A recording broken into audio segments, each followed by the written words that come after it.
ראיון עם מאיר צור ורשבסקי. הראיון מתקיים במשרדו של מאיר בגבעתיים. התאריך הוא ה-24 ביוני 2026. מאיר, בבקשה. שלום לכם, אני מאיר צור ורשבסקי, נולדתי בשנת 1950 בתל אביב.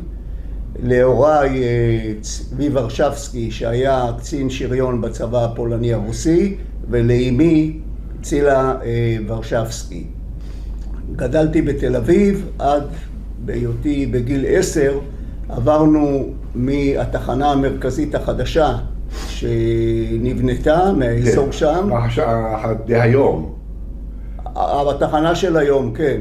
בתחנה של היום גרנו שם בצריף בדמי מפתח עם שירותים משותפים לכמה שכנים בחצר, ועברנו לדירה ברמת גן. ברמת גן אני למדתי בבית ספר יעלום, ואחרי זה בבית ספר הלל שפתחו אותו, ותיכון למדתי באוהל שם. שני ההורים שלי נולדו בעיר לודג' בפולין, שהיא הייתה עיר כמו מנצ'סטר באנגליה, עיר שמבוססת על טקסטיל, ורוב היהודים שהיו שם עסקו בחייטות, כולל סבא שלי היה חייט, ואבא שלי היה שוליית חייטים. הם לא הכירו שם, הם הכירו רק בארץ ישראל. אחרי שהם עלו לארץ ישראל, אבי עצמו בגיל 16 פרצה המלחמה, והגרמנים תפסו את לודג' וסיפחו אותה לחלק מהרייך. שינו את השם שלה לליצמנשטאט, על שם הכובש של לודג' במלחמת העולם הראשונה, ואבי ועוד שני בני דודים שלו ברחו לצד הרוסי של פולין, ונאסרו על ידי הרוסים כשוהים בלתי חוקיים, והועברו לסיביר, למחנות בסיביר. המחנות היו קשים מאוד, ולאחר שגרמניה פלשה לרוסיה במבצע ברברוסה, נעשה הסכם עם ממשלת פולין הגולה וסטלין על שחרור כל האסירים הפולניים וגיוסם לצבא. לקחו את אבא שלי, הוא היה בן 16 וחצי, 17, לקחו אותו למפעל לייצור טנקים, והוא עבד שם כרתח בייצור טנקים. שהם השלימו את הטנקים, הכניסו אותם לטנקים ואמרו, אתם עכשיו הצוות. וככה הם יצאו למלחמה. הסבים מצד אבא, כל המשפחה, לא הכרתי אותם, הם הושמדו בשואה, באושוויץ. אין מצבות, שום דבר. שום דבר, בקושי יש תיעוד שאבי שקד עליו לקראת אחרית ימיו, יש תיעוד מהרשימות של גטו ורשה. יש גם עדויות שראו אותם מובלים לאושוויץ. אני דרך אגב נקרא על שם סבי מצד אבי, שקראו לו מאיר ורשבסקי. נלחם כמה שנים עד הניצחון ב-1945. נלחם בצבא הסובייטי. הוא נלחם ביחידות הפולניות של הצבא הרוסי. תחת מרשל רוקוסובסקי, מרשל מאוד ידוע שהיה אחר כך סגן ראש ממשלת פולין ושר הביטחון, והם בעצם נלחמו בגזרה של הארצות הבלטיות, עד שהם הגיעו לברלין. תוך כדי זה הוא התקדם ונהיה קצין, ואז שנגמרה המלחמה, והוא חנה כבר בגרמניה עם היחידה שלו, הוא קיבל חופשה. וכשהוא יצא לעיר שלו, ללודג' לחופשה, הסתבר לו משרידי השואה שכל המשפחה שלו נכחדה בשואה. כשהוא שמע את זה, הוא לא חזר ליחידה שלו, הוא ערק לצד האמריקאי, למחנה פליטים גדול של הג'וינט, שהיה בעיירה קטנה בשם למפרטהיים, ליד פרנקפורט המיין, ושם בגלל הניסיון הצבאי שלו, הוא מונה להיות אחראי על הביטחון, אחראי על המשטרה המקומית, ועשה גם בהברחת יהודים מפולין לגרמניה. כשהוקמה המדינה, חיסלו את המחנה והעבירו את כולם למרסיי, ומשם הם עלו באוניית מעפילים לישראל. האם אביך, לא יודע מה עם האם, היה לו איזושהי אוריינטציה של ציונות בבית? מה הוא סיפר לך? הייתה לו אוריינטציה מסורתית, לא דתית ממש, אבל מסורתית. הוא ידע על ארץ ישראל? הוא ידע על ארץ ישראל, הוא ידע על זה מכתבי הקודש. אני לא יודע אם הם היו אנשי עבודה קשים, הם היו שכבה סוציו-אקונומית מאוד נמוכה. ואני לא שמעתי ממנו שהוא היה בתנועת נוער או משהו כזה.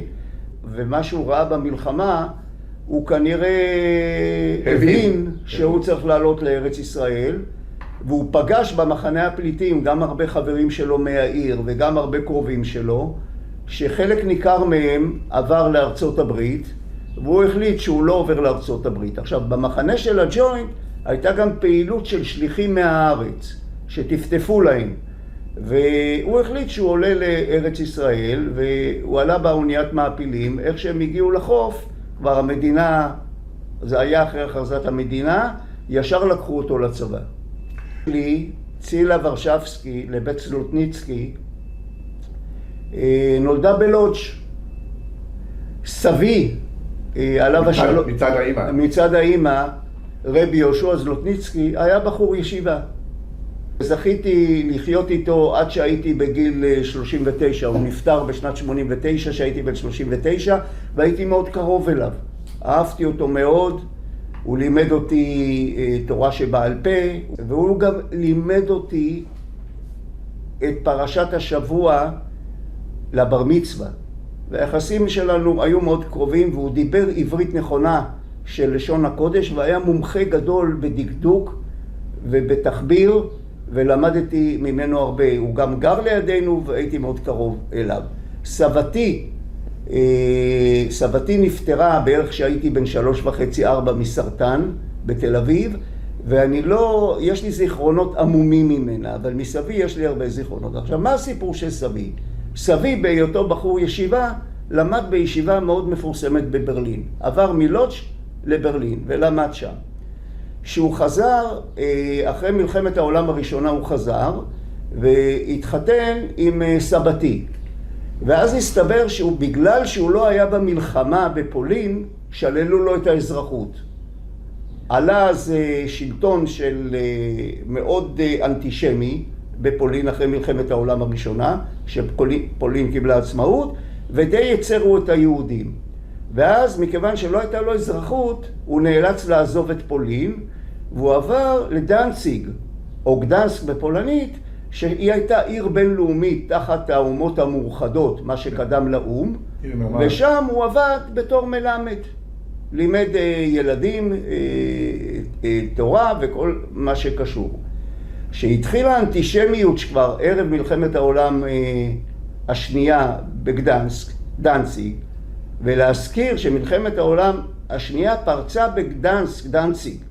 אז כמה חודשים לפני כן ארגנו, תנועת בית"ר רומניה ארגנה אוניית מעפילים בשם הספיר, עולים כדי שיעלו, ולכן הם צרפו קבוצה גדולה מאוד מיהודי דנציג, גדנסק, ביניהם סבא שלי, סבתי ואימא שלי שהייתה בת 14, צילה לבית סלוטניצקי, ועלו לארץ, נתפסו, נאסרו במחנות מעפילים, ובסופו של דבר שוחררו, הגיעו לתל אביב, גם כן לאזור התחנה המרכזית, וחיו בדירת חדר בדמי מפתח עם מטבח בחוץ ושירותים בחוץ, תחת עץ תות גדול שמאוד אהבתי אותו.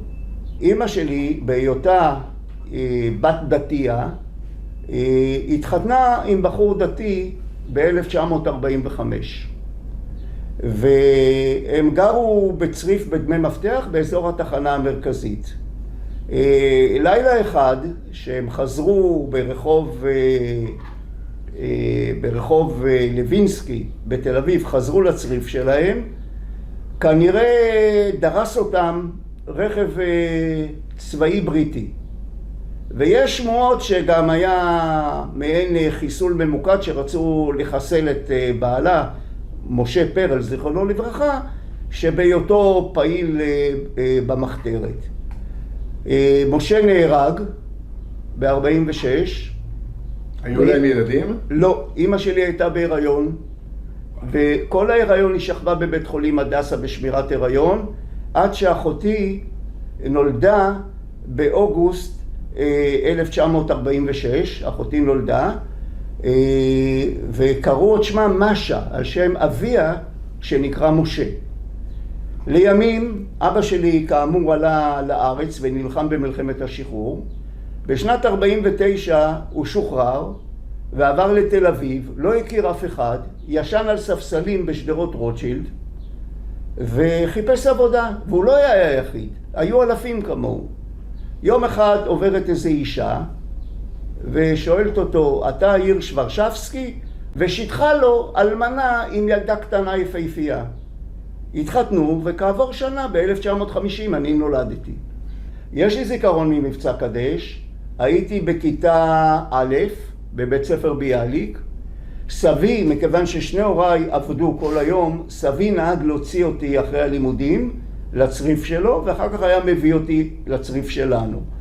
הוא בא באמצע הלימודים והוציא אותי, ואמר לי, פרצה מלחמה, אבא שלך גויס, ואתה, עד שתגדל, תלך לצבא, לא יהיו מלחמות, הכל יהיה בסדר.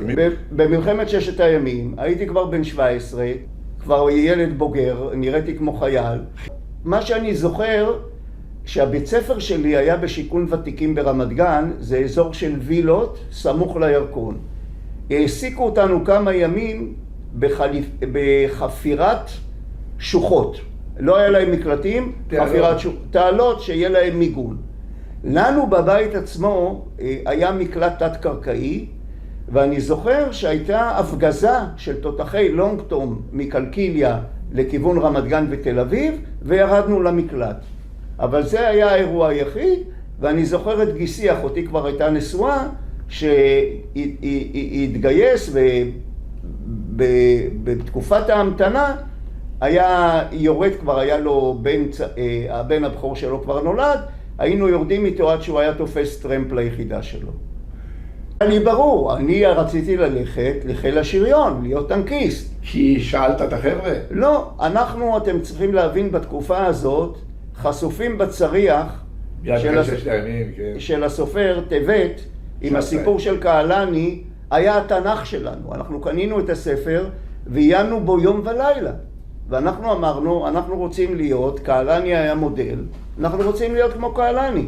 ובאמת, רוב המחזור שלי התגייס לשריון וליחידות מיוחדות. סיירת מטכ"ל היו אצלנו, כל הסיירות האחרות, שקט, חרוב, ממש, וגם הרבה מאוד טנקיסטים. תאריך גיוס 7 באוגוסט 1968. אבל לפני הגיוס, אני מגיע ללשכת הגיוס, בודקים אותי ואומרים לי, אתה לא כשיר לשרת.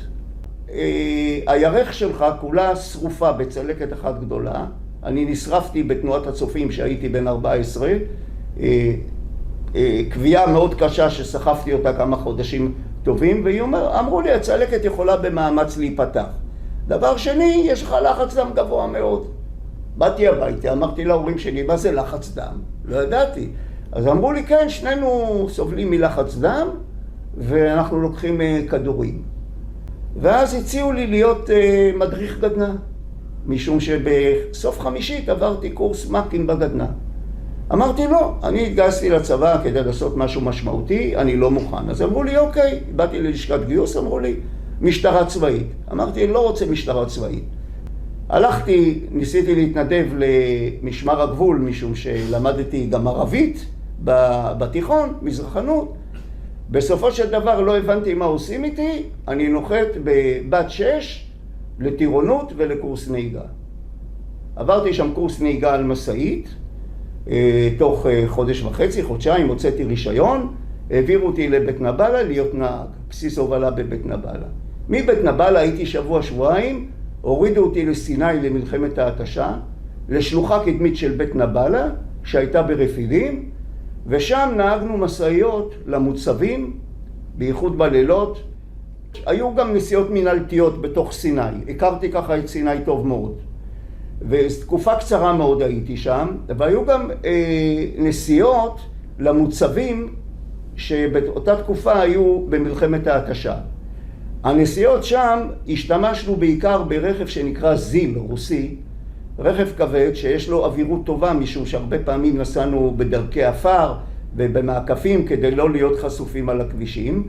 אני זוכר שיירות בלילה מלוות בטנק מקדימה וזחלן מאחורנית, כאשר מכונאים, חשמלאים באים ומנתקים לנו את האורות. אני זוכר הובלות למוצב של חיל התותחנים שנקרא נברונים, זה התותחי לונגטום שלקחו שלל שהפגיזו את העיר סואץ. הובלנו בעיקר מה שאני זוכר תחמושת. לנברונים הובלנו תחמושת. שלחו אותי למבדקי קצונה, ושחזרתי ממבדקי הקצונה, ישר אמרו לי, תשמע, עברת את המבדקים, תתייצב במפקדת החיל, אתה צריך להתחיל קורס מ"כים מקוצר, משום שאתה רובעי 2. עברנו קורס של חודש ימים בבית ספר למ"כים בכרמיאל. אחרי זה באו קצינים מבה"ד 1, בחנו אותנו בכל המקצועות, ואז ירדנו לבה"ד 1 למצפה רמון, והתחלתי קורס קצינים בסיסי, מה שנקרא.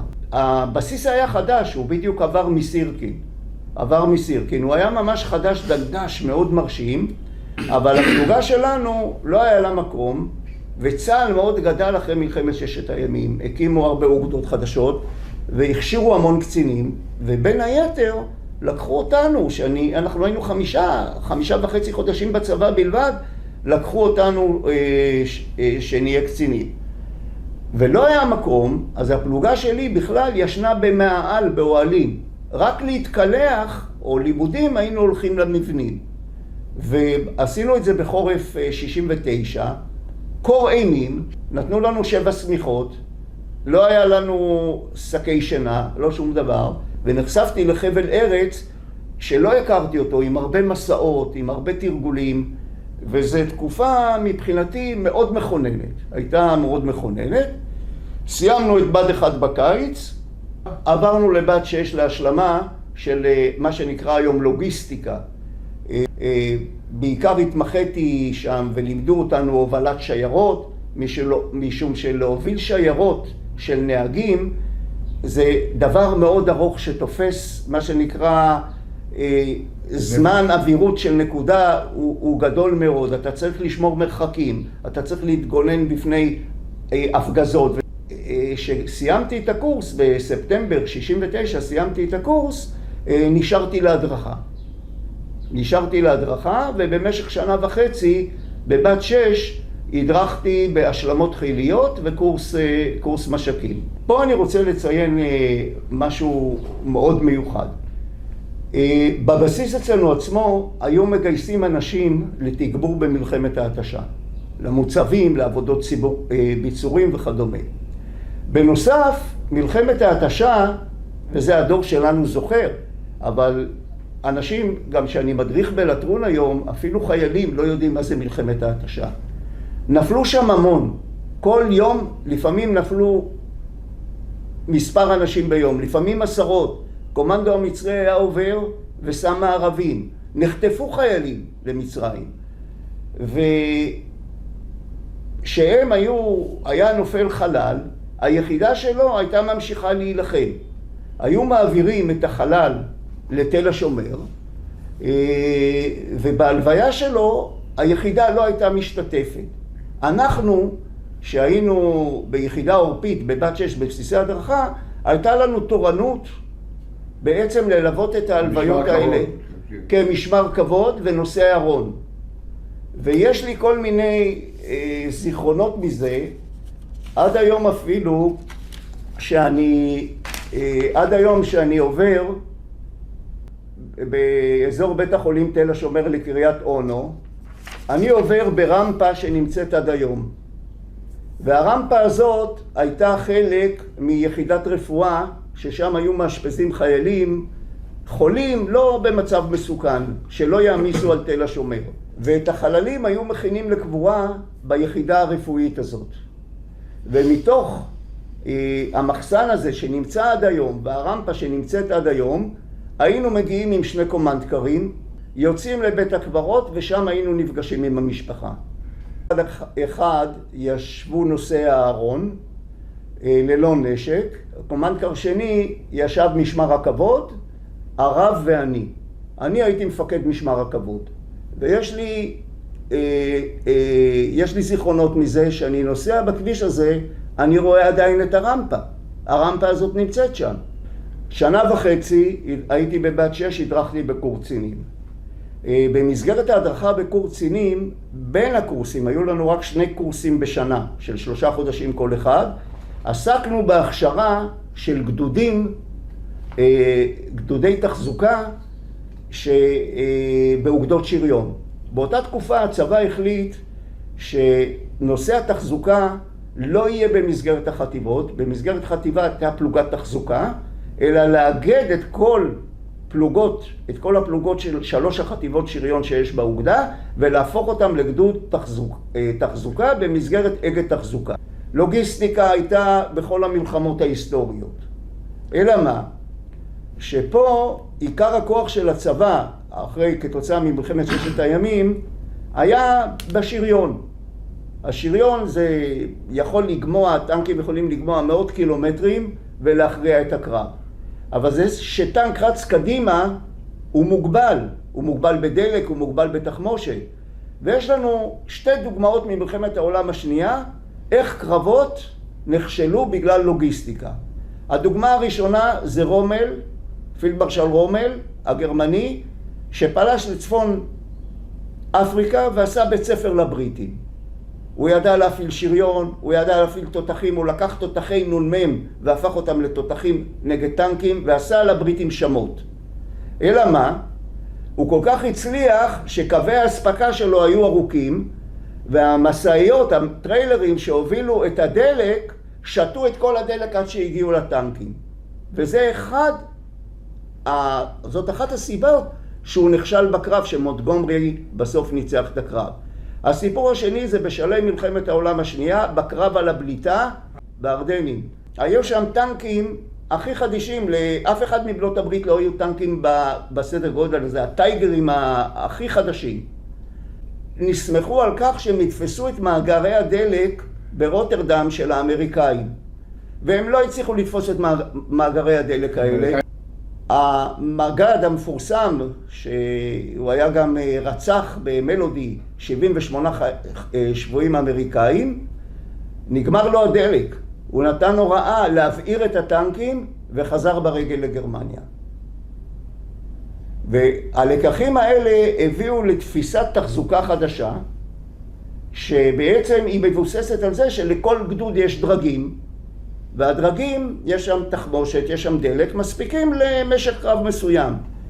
ואז מי שצריך להזין את הדרגים זה אותו גדוד תחזוקה. צריך לדחוף מזון, צריך לדחוף מים, צריך לדחוף דלק ותחמושת. תוך כדי זה שהדרכנו בקורס קצינים, עשינו אימוני הקמה לגדודי תחזוקה, על מנת להטמיע בהם את שיטת התחזוקה החדשה, ולהטמיע בהם את נוהל הקרב של השריון, כולל פקודת תחזוקה שתהיה משולבת בפלוגה המבצעית. והיו מגיעים אלינו גדודים לאימונים. אחד הגדודים שהגיעו זה של אוגדה 143 של אריק שרון. המפקד שהיה ניצול שואה, סגן אלוף אברהם גרין, שאחר כך נהיה אלוף משנה מפקד האגד, מאוד התלהב ממני ואמר לי, אתה במילואים מגיע אלינו, ומשך אותי למילואים אליו. בחצי שנה האחרונה של השירות שלי כבר מיציתי את עצמי בהדרכה, עברתי לשרת ברפידים, במה שנקרא מתקן תחזוקה קדמית, הייתי קצין ניהול שלו, ובאוגוסט 71 היה אימון גדול של הגדוד, כבר הייתי עוד בשירות חובה לקראת חופשת שחרור, הצטרפתי אליהם בתור קמב"ץ של הגדוד. השתחררתי מהצבא, הלכתי ללמוד באוניברסיטה. למדתי באוניברסיטה מזרח תיכון, תולדות המזרח התיכון, היסטוריה של המזרח התיכון וגיאוגרפיה.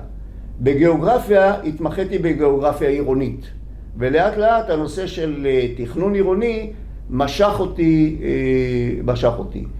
תוך כדי הלימודים באוניברסיטה עברתי גם קורס מורי דרך, שעשו לנו קורס מורי דרך מיוחד לסטודנטים, והתחלתי לעבוד בפרנסתי בהדרכת טיולים, וגם משרה חלקית במשטרת ישראל בתור סייר תנועה על קטנוע, מה שנקרא אז סיירת בטיחות. בין לבין התחלתי לצאת עם אשתי, נאווה, והתארסנו. בספטמבר התארסנו. המשפחות מכירות, נאווה היא בעצם בת דודה של אחותי, שאחותי היא ואני מהנישואים הראשונים של אמא שלי. היא בת דודה בדם של אחותי והיא בת דודה שלי מקשרי נישואים. והחלטנו אז,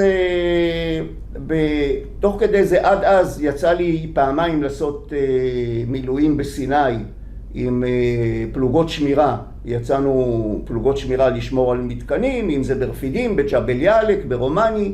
יצא לי פעמיים להיות בסיני. כשפרצה מלחמת יום כיפור, הייתי כבר שנתיים מוצב בגדוד מילואים, 560, באגד תחזוקה של אוגדה 143. המג"ד היה אברהם גרין. 30 שנה שירתתי באוגדה הזאת, במילואים. מגיל 21 עד גיל 50. השתחררתי. זכיתי להתגייס בלשכת הגיוס ביפו, ושהשתחררתי, גם השתחררתי בלשכת הגיוס ביפו, שהפכה להיות המפקדה העורפית שלנו. אגד תחזוקה זה חלק אורגני מאוגדת שריון מתמרנת. יש לו 3 גדודים. גדוד תחזוקה, גדוד חימוש שמתקן את הטנקים, וגדוד רפואה שפורס כמה פלוגות כירורגיות ובתי חולים שדה, ועוד פלוגת משטרה צבאית. יותר בין 2,000 ל-2,500 איש. ואוגדת שריון לא יכולה לתפקד בלי אגד תחזוקה.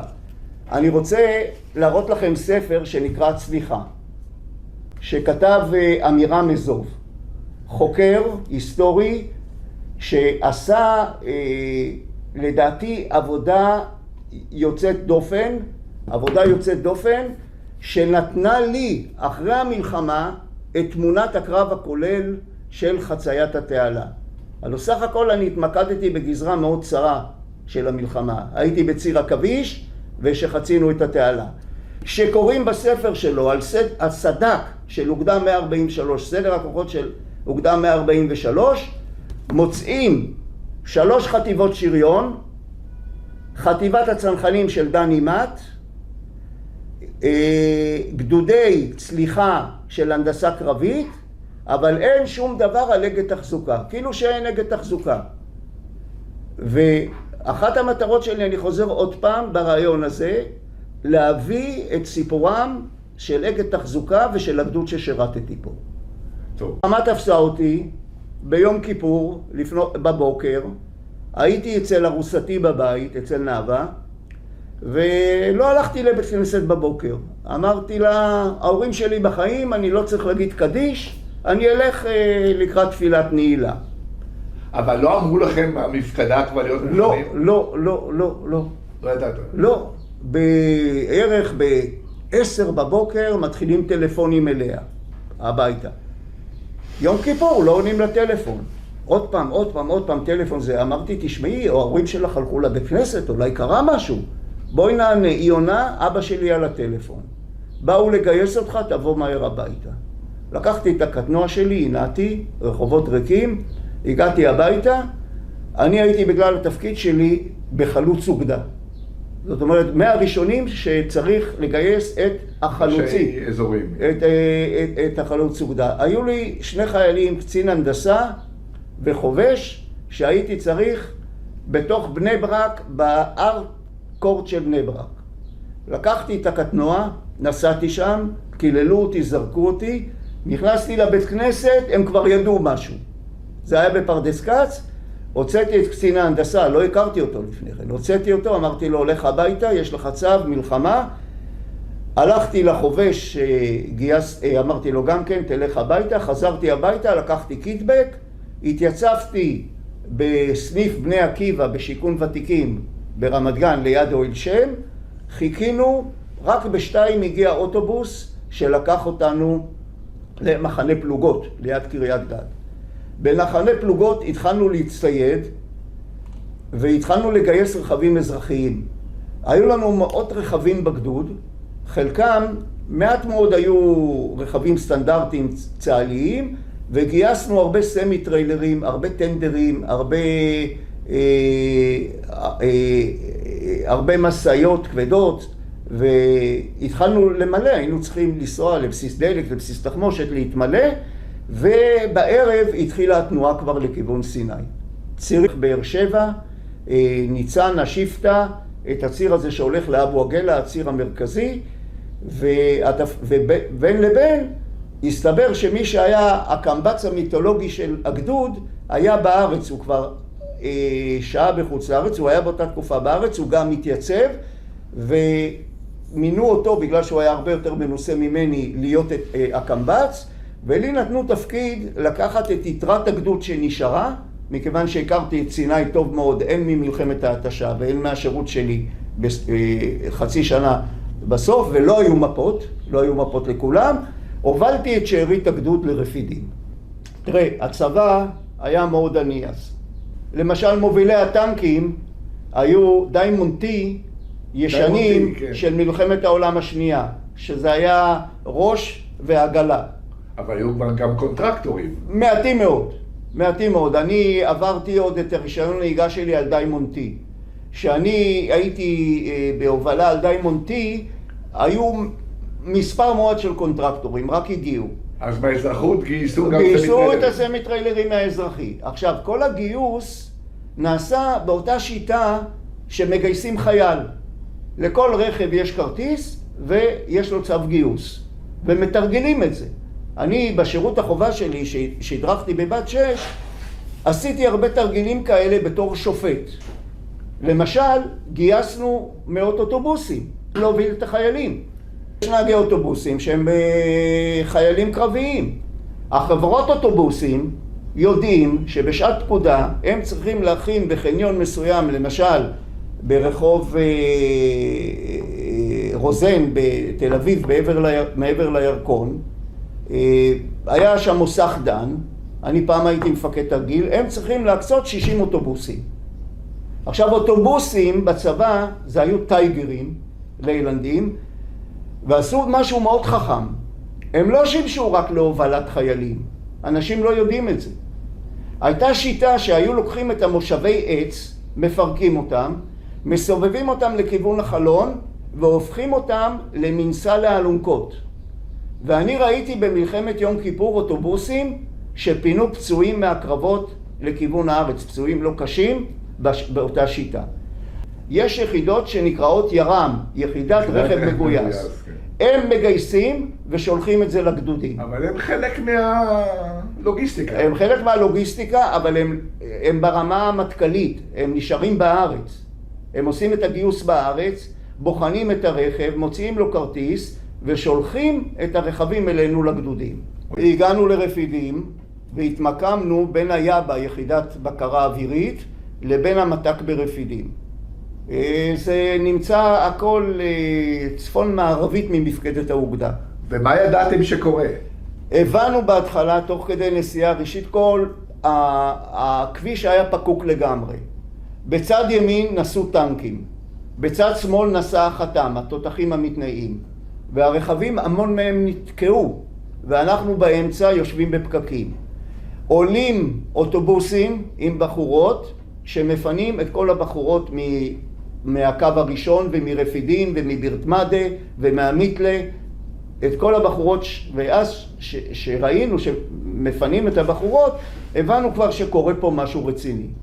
התארגנו ברפידים, ותוך כדי התארגנות, אפילו לפני שהגענו לרפידים, התחלנו לשלוח מה שנקרא לבנות מבחינה מקצועית. לבנה זה נתח של הגדוד, שיש בו תחמושת, מים ודלק.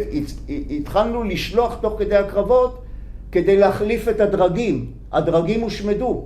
הדרגים של האוגדים הרבה פעמים הושמדו. ואז הגענו לתעשה, הלבנות האלה הגיעו לתעשה, ומתעשה הם פעלו על ציר הכביש ועל ציר החתם. ציר החתם היה ציר עורפי מקביל לתעלת סואץ, קרוב לתעשה. הרבה פעמים לא תספקנו את הדרגים שלא היו דרגים, תספקנו ישירות את הטנקים. אבל המפקדה של הגדוד הייתה ברפידים, כעבור יומיים עברנו לטסה, ומטסה כבר התחלנו להתארגן כדי לצלוח את התעלה. האם אתה באופן אישי הגעת עם דלק עד רמת הטנק הבודד? כן. אתה אישית נכחת בשטח? כן, כן. תדלקתם בלילה? ביום, בלילה, מתי שהיה צריך. איפה מילאתם מים? מים, זה לא הייתה בעיה. מים היו גמלים. לכל האורך בסיני, על הכביש, היו צינור עם גמל, וזה היה בטסה, והיה ברפידים, ובדרך המים פעלו כמו שצריך, לא הייתה בעיה. הייתה לנו מחלקת מים שתדלקה. דלק, היינו נוסעים לתדלק בסיס דלק ברפידים. או שהיו דוחפים אלינו שיירות, שעברנו כבר את התעלה, דחפו לנו שיירות מטכ"ליות. זאת אומרת, סמי טריילר של 20,000 ליטר, הגיע עם דלק, והוא מילא לנו 3 מכליות. המכליות שלנו היו 6,750, 3 קוביות. מסעית, עליה יש 3 קוביות, שיחד זה 6,750 ליטר, ועם זה היינו מתדלקים, היו לנו 2 משאבות, היינו מתדלקים. מי אמר לך פרטני לאן לנסוע? אנחנו נסענו בעיקר במסגרת של נתח מהגדוד. לרוב היה מ"פ ותיק שהוביל אותנו, ואני הצטרפתי אליהם בתור מ"מ. מה שקרה, שהיינו על ציר עכביש, לקראת הצליחה היינו על ציר עכביש, צפוף נורא, ואתה עומד בשיירות, ואתה צריך לשמור מרחק בין רכב לרכב, למה הוא עמוס תחמושת, עמוס דלק, אתה חייב איזה מרחק בטיחות. וסביבכם יהום הסער. יהום הסער. מה ההרגשה? הארמיה השלישית מפגיזה אותנו, מדי פעם הפגזה, אתה רץ מהרכב, אתה לא יכול לתמרן את הרכב לשטח, הוא שוקע. אתה רץ מהרכב, תופס מחסה עם כובע פלדה ומתפלל. מטוסים שהיינו ברפידים, פתאום אנחנו רואים מיראז'ים. אנחנו עומדים ומנופפים להם לשלום, מיראז'ים, מנמיכים טוס מעלינו. פתאום אזעקה במכשירי הקשר, את האזעקות היינו שומעים במכשירי קשר. אזעקות והמיראז'ים מתחילים לשלוח טילים על היאבה. מסתבר שאלה היו מיראז'ים לובים. כן, הלובים השתתפו. מיראז'ים לובים. אותו דבר שאיך שחצינו את התעלה, איך שהתארגנו לנסוע על ציר עכביש, הציר שמחבר בין סואץ לאסמאעיליה, עובר על מעלינו מיג בטיסה נמוכה, ולא ממש הפציץ אותנו, היינו מרחק של איזה קילומטר מהקשרים כבר, הוא הפציץ את הקשרים. הצליחה. התארגנו לצלוח במסגרת לבנה, וירדנו על ציר עכביש. ציר עכביש היה עמוס לגמרי. היו 2 צירים, היה ציר עכביש, שזה היה כביש טוב שחיבר בין טסה לבין האגם המר הגדול, ובמקביל לו היה ציר טרטור שנשק לחווה הסינית, שהוא היה הציר המבצעי. שם עברו היחידות המבצעיות, הלוחמות, ונתקלו בחיילי הקומנדו ובארמיה השנייה שהייתה בחווה הסינית, ובמרחק כמה מאות מטרים מהם היה כביש שנקרא, כביש טוב, שנקרא ציר עכביש. ובצומת עמד ג'קי אבן, רמת האוגדה, בתור שוטר תנועה, וניסה ליצור מקום לג'ילרות, שאלה התמסכים, שהם היו רכבים אמפיביים, להביא אותם לתעלה כמה שיותר מהר, שאפשר יהיה לצלוח בשייט, שאפשר יהיה בשייט, לחצות את התעלה בשייט על הג'ילרות, והכל היה פקוק. שם קרה לנו מקרה מאוד מעניין. באחת השיירות, אני לא הייתי שם בשיירה הזאת, הייתה הפגזה, ורכב שישב שם קצין, וישב נהג, שנקרא תרדיון אליהו אלמליח. לא הכרנו אותו, הוא לא היה בגדוד שלנו בכלל. והחייל הזה היה בן גילי, יליד 50 מסתבר. לא הכרתי אותו, לא ראיתי אותו בכלל. הוא היה בגדוד, הגדוד היה 600-700 חיילים. לא הכרתי אותו. ואף אחד לא הכיר אותו. מה הסתבר? שהוא היה בוחן בירם שגייסו מסעיות. כשנגמר הגיוס הוא אמר, טוב, מה אני אעשה? אני רוצה לעשות משהו משמעותי. וירד איתה לגדוד שלנו. בגדוד בלגן שלם לא הכירו אותו, העמיסו אותו בתחמושת טנקים, והוא ירד. לא היה שיבוץ קרבי אז. לא היה מסודר. לא היה צטלח האלה. לא היו התפסים. היו, אבל בסערת הקרב... היו... הממ"מ שהוא השתייך אליו, על קופסת הסיגריות רשם את השמות. הממ"מ ירד כדי לכוון אותו, והוא נשאר בקבינה וחטף פגיעה ישירה של פגז. המשאית התרוממה באוויר, נחתה 50 מטר בתוך הדיונות ולא התפוצצה. הוא נהרג. לא ידעו את השם שלו, לא שום דבר. הממ"מ נשאר ככה, בהלם קרב, אי אפשר היה להוציא ממנו שום דבר כבר. קראו לי אחרי זה שאני אחליף את הממ"מ. שאני אחליף את הממ"מ. ואז הסתבר לימים שאותו תרדיון, אליהו אלמליח, שלא היה האורגן של הגדוד שלנו, נהרג בהפגזה הזאת, והוא מונצח באתר של יד לשריון, אבל לא מצאנו את השם שלו על הקיר. יש לך עוד איזה דוגמאות שבהן נאלצתם לאלתר, לדבוק במשימה ויהי מה, להגיע לנקודת תדלוק? האם באתם כמו איזה מלאך מושיע לחבר'ה שנגמר להם הדלק? תן קצת יותר... לא, אני רוצה להגיד שמבחינת התחזוקה, ואנשים לא מדברים על זה, בגזרה שלנו, בתקופות שאנחנו פעלנו, אני לא מדבר על היומיים הראשונים עד שהגענו, אבל בתקופות שאנחנו פעלנו, ובמבצע הצליחה, לא היה טנק אחד שנעצר בלי דלק ותחמושת. ועבדתם נכון. לא רק שעבדנו נכון, חששו מאוד שהכוחות שצלחו את התעלה יישארו ללא דלק ותחמושת. אז התחילו להזרים אותנו, לא גדוד אחד, הזרימו לפחות 2 גדודים כאלה, תוך כדי הקרבות חצינו את התעלה.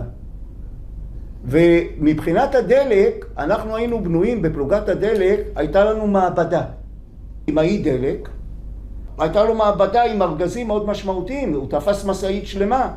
אנחנו היינו צריכים להשתלט על מאגרים תת-קרקעיים של סולר של הצבא המצרי, שידענו את המיקום שלהם והיינו שם, לעשות מבחן כימי לסולר שהוא באמת טוב ומתאים לשימוש הטנקים שלנו, שידעו שהוא מתאים אבל שלא חיבלו בו, שלא הציפו אותו במים, לשאוב אותו ולהשתמש בדלק הזה. זה דבר שאני שומע פעם ראשונה, אתה אומר לי שהטנקים של צה"ל במלחמת יום כיפור השתמשו... לא, אמורים היו להשתמש. אמורים היו להשתמש. בגלל שהצולר לא עמד בתקן? בפלוגה שלנו היה צוות מעבדה שאמור היה לבדוק את הדלקים האלה, היינו אמורים לשאוב אותם ומזה לתדלק את הטנק. מה הייתה הדיאגנוזה? מה? לא הגענו לזה. לא הגעתם לזה? לא הגענו לזה, ואני אסביר למה. העבודה שלנו הייתה כל כך מוצלחת, שכל הזמן היה דלק. אוקיי, אבל מה עלה בגורל המאגר? שאבו אותו והעבירו אותו לארץ. כן. אחרי המלחמה הגיעו סמי-טריילרים, שאבו את הדלקים האלה והעבירו אותם לארץ. זה הפעם ראשונה אני שומע דברים כאלה. אנשים לא יודעים בכלל על מה שהיה בתחזוקה. אתה יודע מה עוד היה לנו בפלוגת דלק הזאת שהייתי? היה לנו מפעל למילוי ג'ריקנים. מה זאת אומרת מפעל? היה לכם איזה משאבות כאלה? לא, היה לנו קו ייצור שהקימו מהנדסי דלק. בשטח?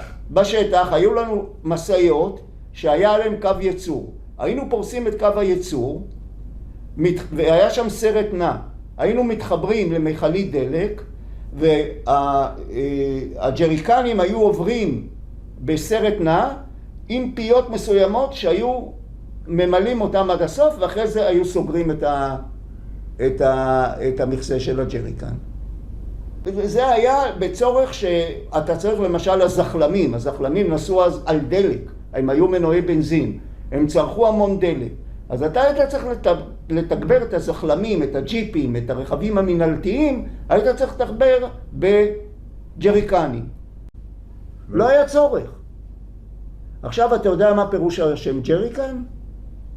למה קוראים לזה ג'ריקן? שרומל לחם בחזית של צפון אפריקה במלחמת העולם השנייה, הבעיה העיקרית שלו הייתה דלק. הוא לא הצליח להעביר דלק. ובין היתר, במיכלי דלק שהיה להם, בגלל החום, הם התפוצצו. אז מישהו גרמני המציא את הג'ריקן, שיש לו בעצם בפייה איזושהי זרבובית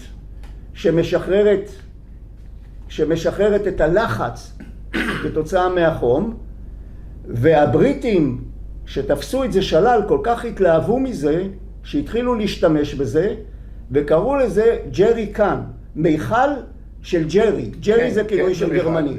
אז בעצם ג'ריקן זה משהו הבריטים לקחו אותו מהגרמנים.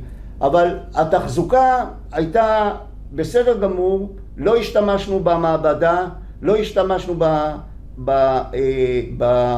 במילוי ג'ריקנים, ואחת המסקנות כתוצאה ממלחמת יום כיפור, אחרי מלחמת יום כיפור, בכלל הוצאנו את זה מהפלוגה. היינו על ציר עכביש בשיירות, ולא כל הגדוד, הייתה שיירה של לבנה, שהיינו צריכים לחצות. והתעכבנו, שעות רבות התעכבנו על ציר עכביש, משום שהוא היה פקוק. בערוב היום הגענו ללקקן, ויום לפני כן הגיע מ"פ אחר שלנו ללקקן, והיה צריך לחצות לקראת ערב. הוא עומד, ניצול שואה, איזי, רב סרן איזי, ניצול שואה עם מספר על היד מאושוויץ, בחור מהונגריה, עלה לארץ, היה חבלן בפלמ"ח, והפך להיות אצלנו מ"פ. הוא עומד שם לקראת שקיעה, ומרחרח את האוויר ואומר, זה לא מוצא חן בעיניי, אני לא נשאר פה בלילה. אומרים לו, תשמע, עד שאנחנו עברנו את ציר עכביש עם כל הפקקים, אם נתחיל לחזור עכשיו חזרה, זה סיפור. אומר, אני לא נשאר בלילה. חזר אחורנית, כל מי שהיה בלקקן חטף הפגזות נוראיות באותו לילה. אנחנו ב-20 לחודש התארגנו לצליחה, לבנה. לקחנו את הקומנדקר של המג"ד, לקחנו אותו משום שבכל זאת צריך ללחוץ, הגשר היה סיפור הקשרים, אנחנו ראינו כל הזמן מדרום לציר עכביש שמנסים לגרור את גשר הגלילים, וזה מתפרק להם והכל, ושאנחנו חצינו גשר הגלילים עוד לא היה רק גשר אחד של הפוטונים. הג'ילרות שהגיעו ולקחו את הטנקים הראשונים, כולם נפגעו בהפגזות. נותרה רק ג'ילרה אחת פעילה. היה גשר פוטונים, שזה גשר מצופים, שחיברו אותו, ועליו אנחנו עברנו. איך שהתחלנו לחצות שאנחנו נכנסים לחצר של הצליחה, חטפנו הפגזה נוראית, פרקנו מהקומנדקר לתוך בור שנוצר מפגז של הפגזה קודמת. ההפגזה, בשלב מסוים, אני ועוד קצין, היינו בבור כזה, ונפל פגז לידינו, רעש נוראי, התחסנו בחול, אבל הצלחנו לצאת ולא קרה שום דבר. הקומנדקר חטף רסיסים, עלינו עליו, חצינו את התעלה, והתמקמנו, חיכינו שכל הרכבים של השיירה יגיעו, ומשם נסענו על הכביש, קטע קטן מאוד, עד לתעלת המים המתוקים, ונסענו לאורך תעלת המים המתוקים. תעלת המים המתוקים, למי שלא יודע, זה המוביל הארצי של המצרים. המצרים החליטו לפתח את סיני, הם בנו תעלה פתוחה שנראתה כמו הירקון, יש לי תמונות שלה, שנראתה כמו הירקון, הושיבו שם חקלאים, ושם זרמו מים לא באיכות של שתייה, עם הרבה בילרציה, וראינו גם ג'מוסים, היו להם ג'מוסים, שהג'מוסים היו יושבים בתוך התעלה ומשתכשכים במים, משום שאין להם בלוטות זהה והם צריכים לקרר את עצמם. כשהתעלה הגיעה לאזור האגם המר הגדול, הם העבירו צינור תת-קרקעי מתחת לתעלה, למה שנקרא החווה הסינית, שהחווה הסינית בעצם הייתה בית משאבות שהקימו היפנים, כדי להזרים מים ובתעלות השקיה מסביב לבית המשאבות האלה, להזרים מים כדי לפתח שטחים חקלאיים בסיני. אלא מה? שבמלחמת ששת הימים הגיעו החיילים, ואנחנו לא מבחינים בין כתב סיני לכתב יפני, אז קראנו לזה החווה הסינית, אבל בעצם זה היה בית משאבות יפני, והארמיה השנייה התחפרה בתעלות ההשקיה האלה, והקרב על החווה הסינית זה דבר ידוע. אנחנו התארגנו לאורך התעלה, ולקראת חשיכה הגענו לציר חבית 36, זה מתק, זה המרחק שמציין את הקילומטרז', חבית 36, שזה כבר ליד סרפאום במבואות אסמאעיליה. הפכנו לנו שוחות, פיזרנו את הרכבים, ליפתה אותנו סוללה של נ"מ דו-קנית על זחלמים, היספנו סוויסה, כלים 20 מילימטר, חבל על הזמן, הם עשו עבודה טובה גם נגד מטוסים וגם בכינון ישיר נגד רקם, הם יפתחו אותנו, ובבוקר מוקדם אנחנו, הרבה לא ישנו מהמתח, בבוקר מוקדם התחילה הפגזה. אבל טפטופים של הפגזה, לא משהו, פגזים גדולים, אני מעריך 60 מילימטר, מרגמות 60 מילימטר, ואנחנו חפרנו שוחות דרדלה כאלה, אמרנו, בין ככה לא נשב שם ימים שלמים, התחלנו לחפור מהר מאוד, ואז פעם ראשונה שראיתי זלדות M113. רצו 3 זלדות, עברו אותנו על הכביש, וכשהם חזרו הם אמרו שחיסלנו את קצין התצפית שהיה על בית החולים באסמאעיליה. והיה שקט, כל היום היה שקט, עבדנו. בלילה השני שהיינו שם, הוכרזה הפסקת האש. 7 בערב הייתה צריכה להיכנס הפסקת האש. הזהירו אותנו שזה שעה מאוד מסוכנת, ואמרו לנו תתחפרו עוד יותר. בשעה 6:45 התחיל הפגזה, טילים, כל מה שאתה רוצה, והם כוונו לקשרים. הם קרבו לסרפאום כנגד הצנחנים. המתחם של סרפאום ממש היה במבואות אסמאעיליה, כנגד הגדוד צנחנים שהיה שם, ובעיקר נגד הקשרים. ואנחנו יושבים בין הקשרים לבין אסמאעיליה, ועם הפנים כלפי מעלה, ואתה במופע של יום העצמאות. אחרי ההפגזה נגמרה, יצאנו, לא נפגענו, לא שום דבר, מגיעה אליי פקודה, תיקח טיולית, שלל רוסית, ותיקח סמיטריילן, ונתנו לי נ"צ, טיסה לבית חולים שדה בסרפאום. זאת הפסקה. אחרי ההפגזה שהייתה ביום הראשון, באותו בוקר, אנחנו מתעוררים, אנחנו מסתכלים, אנחנו רואים מהצד השני של הכביש, שהגענו היה חושך מצרים, לא ראינו שום דבר.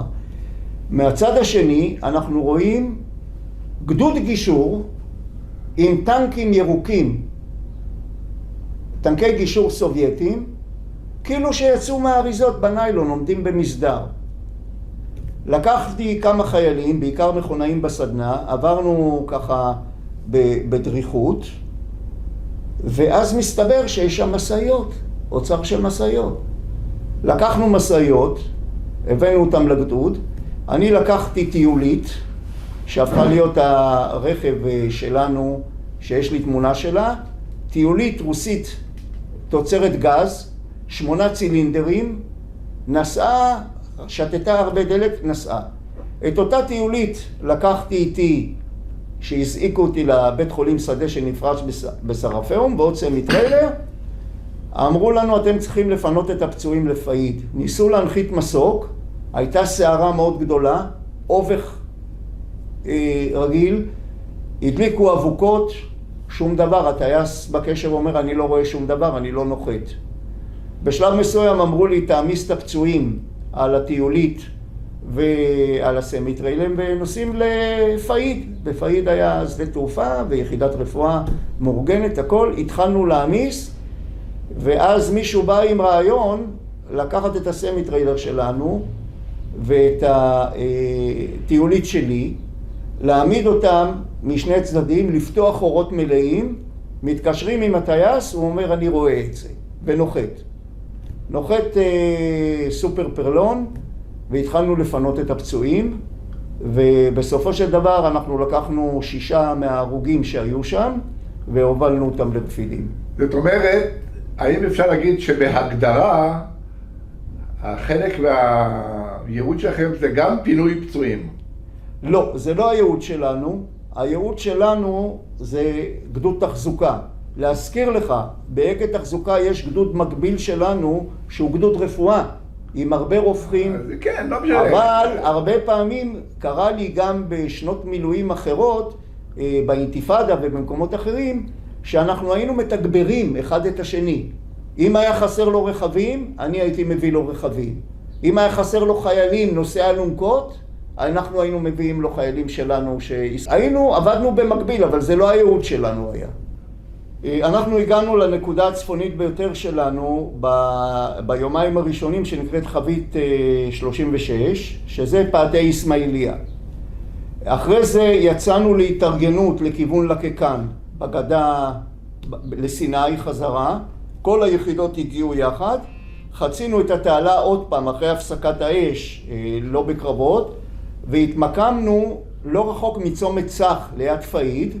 התמקמנו באזור של מחנות בריטים ישנים נטושים שנקראים אבו סולטן, שהיו שם מתחמים, דיר כזה, כמו דיר של מטוסים, היו שם דירים, מבנים כאלה בצורה של חטא, חומה בצורה של חטא, ששם יכולת לשים את הרכבים והם היו מוגנים כמו שמטוס מוגר בדיר עילי.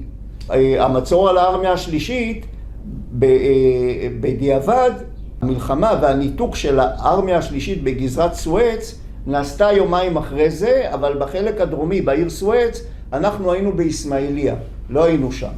אחרי המלחמה יצא לנו להיות שם, ויש לי תמונות למשל במחסום עם החיילים של הארמיה השלישית, ויש לנו גם תמונות עם השיירות שהובילו אספקה לארמיה השלישית. השתחררתי בסוף פברואר ותחילת מרץ, 74. כן. הייתה סכנה כל הזמן שהקרבות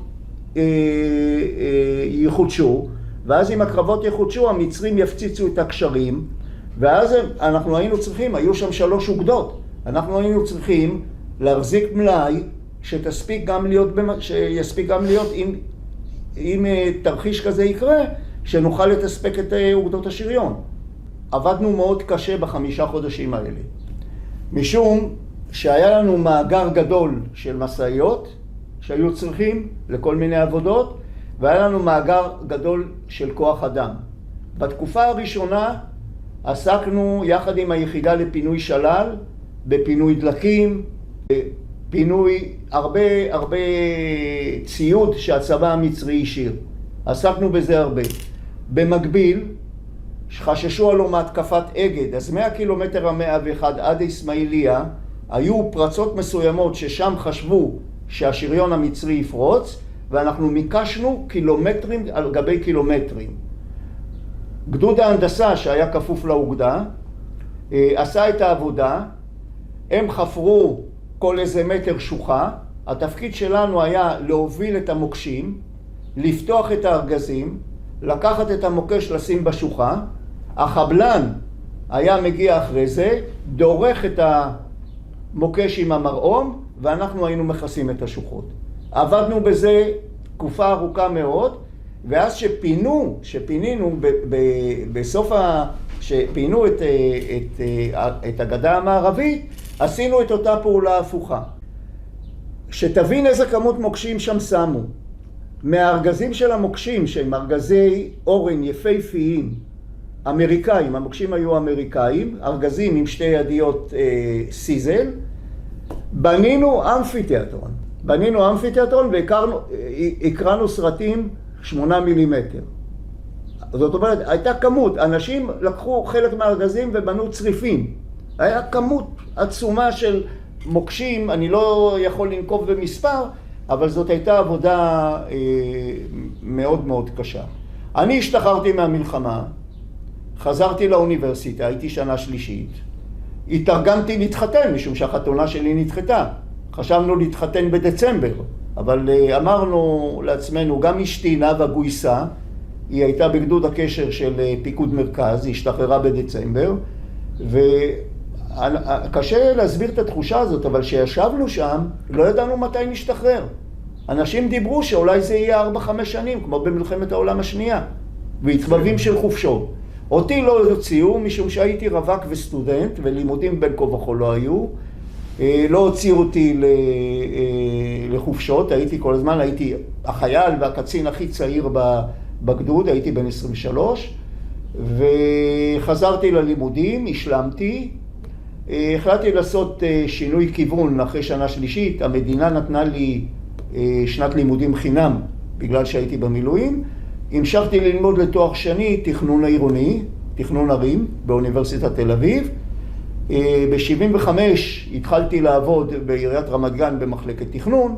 אחר כך ניהלתי את מחלקת תוכניות בניין ערים של חברת נתיבי איילון כמה שנים.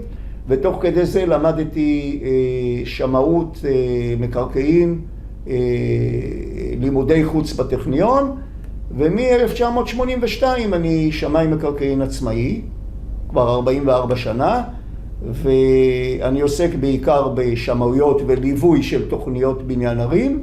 אני היום בן 76 ואני ממשיך לעבוד עדיין. במסגרת התפקידים שלי ששירתתי בבת 6, כפי שאני ציינתי שהייתי מפקד משמר הכבוד בהלוויות של חללי מלחמת ההתשה, גם היו לוקחים אותי למסדרי כבוד אחרים. כאן אנחנו רואים תמונה שאנחנו מקבלים את האלוף גורן, הרב הראשי של צה"ל, שהגיע אלינו לבסיס למסע התעוררות ערב הימים הנוראים של שנת 1970. ואז הוא צריך לזכור משמר כבוד, אלה חניכים שלי בקורס קצינים, ואני עומד בראש מסדר הכבוד אחרי הרב גורן. וזאת תמונה שמראה איזשהו או מסדר סיום או טקס של יום העצמאות, שעוד פעם בחרו בי שאני אהיה בראש חוליית הדגל. הסיבה לכך זה הכל בזכות אמא שלי זיכרונה לברכה, שהייתה מטפלת לי במדים ומגייצת אותם בצורה כזאת, שהייתי החייל הכי מדוגמח בבסיס, לכן לדעתי רק בזכות זה לקחו אותי לתפקידים האלה. הטיולית שלקחנו שלל בחבית 36 במלחמת יום כיפור, תוצרת רוסיה, מפעלי גז 8 צילינדרים, ארוחה מאחורנית עם ספסלי אוטובוס, והשתמשנו בה הרבה הן לעבודה והן לטיולים שעשינו בתקופת הפסקת האש.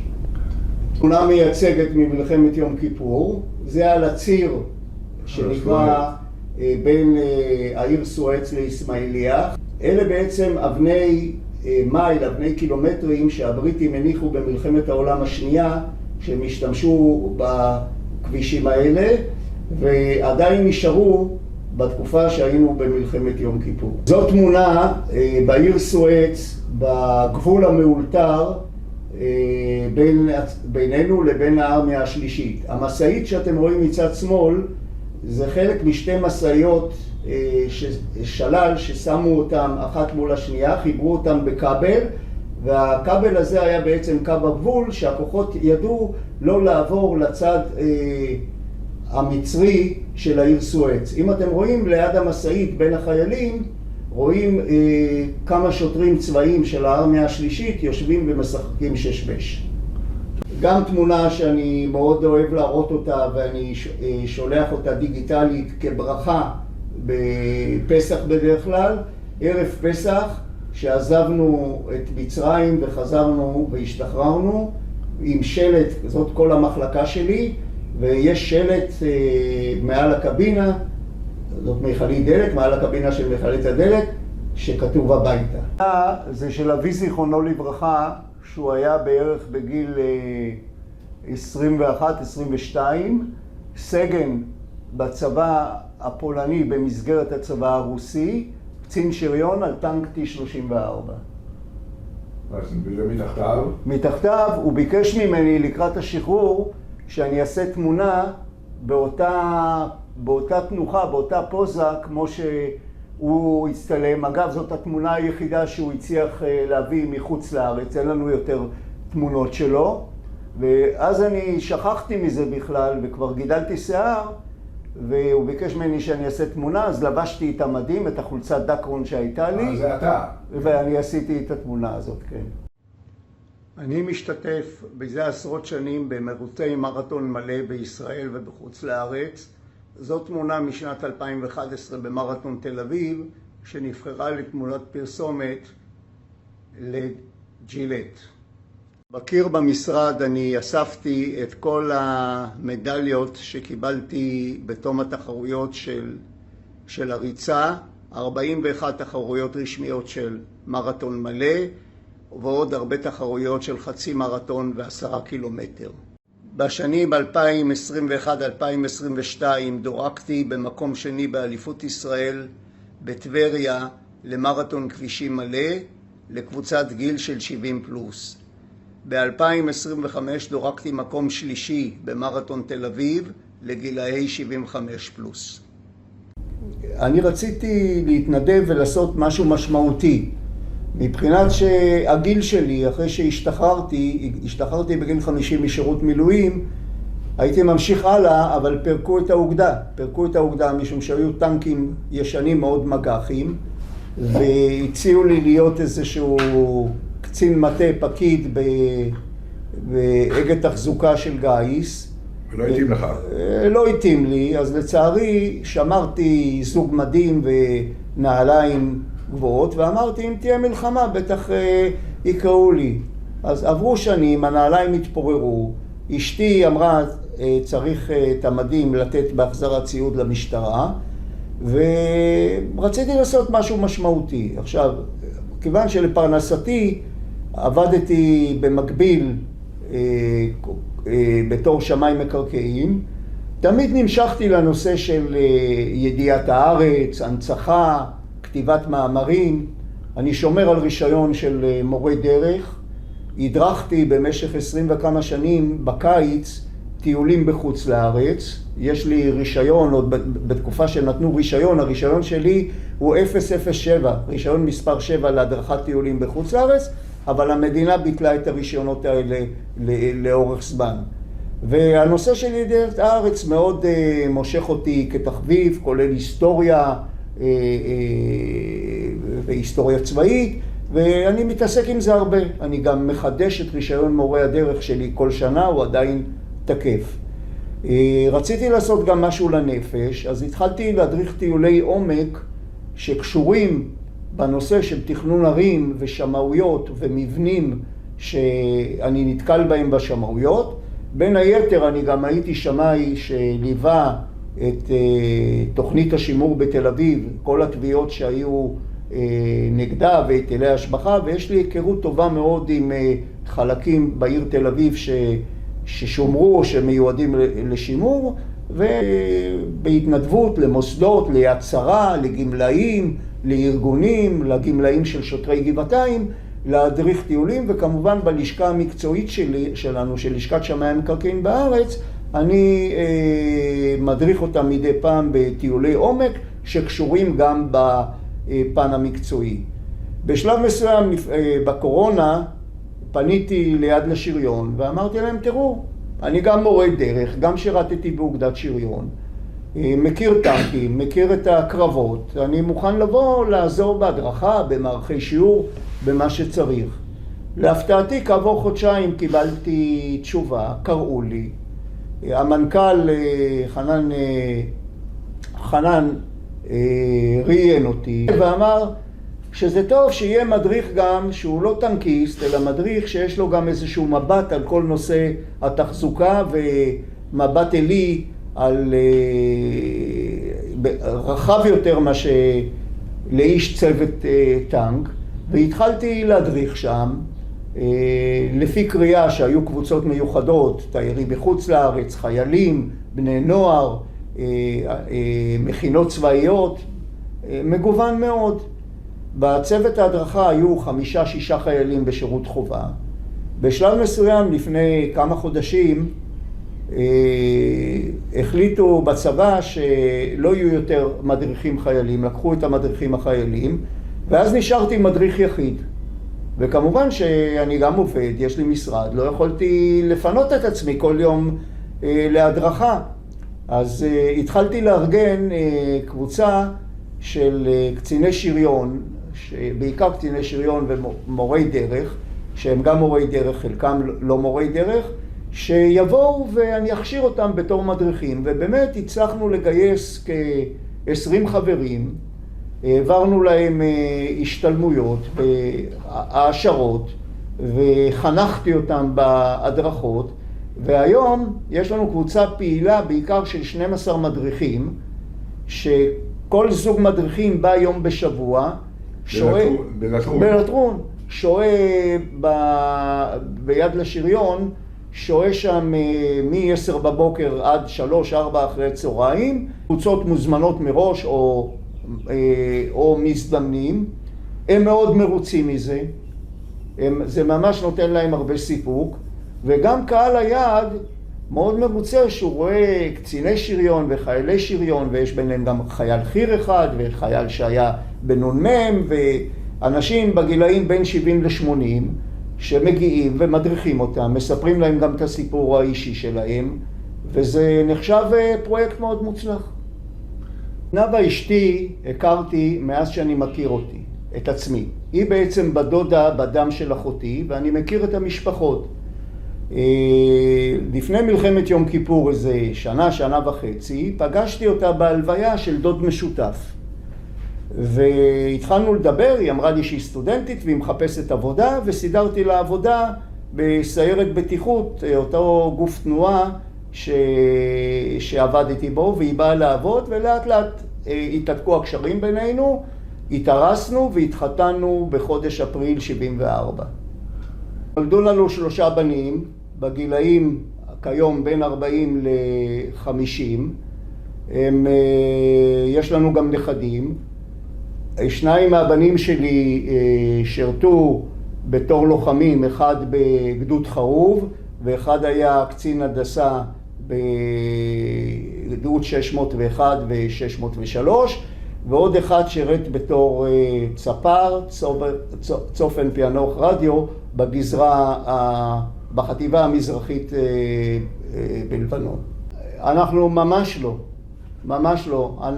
נאוה בעיקר תורמת, מה שצריך היא תורמת. לנכדים, יחסים טובים מאוד, ממש חברתיים. לא, אתם עסוקים? לא, הנכדים שלנו גדולים. הנכדים שלנו גדולים, ובוא נגיד ככה, הדור הזה, השלישי, הנכדים, הם פורחים מהקן כבר בגיל מוקדם יותר. הם לא צריכים את הסבא והסבתא בצורה כמו שילדים קטנים. אספר על המפקד שלי בקורס קצינים, שאחרי שסיימתי קורס קצינים נשארתי יחד להדריך איתו, וחלקנו במשך שנה עד שהוא השתחרר חדר משותף בבסיס. סרן ישעיהו שייקה מקוביצקי נפל במלחמת יום כיפור, בגזרה שאני הייתי, באזור דיר סואר. הוא היה בגדוד מקביל אליי, הוא גם כן השתחרר מהצבא אחרי שירות חובה, התחתן עם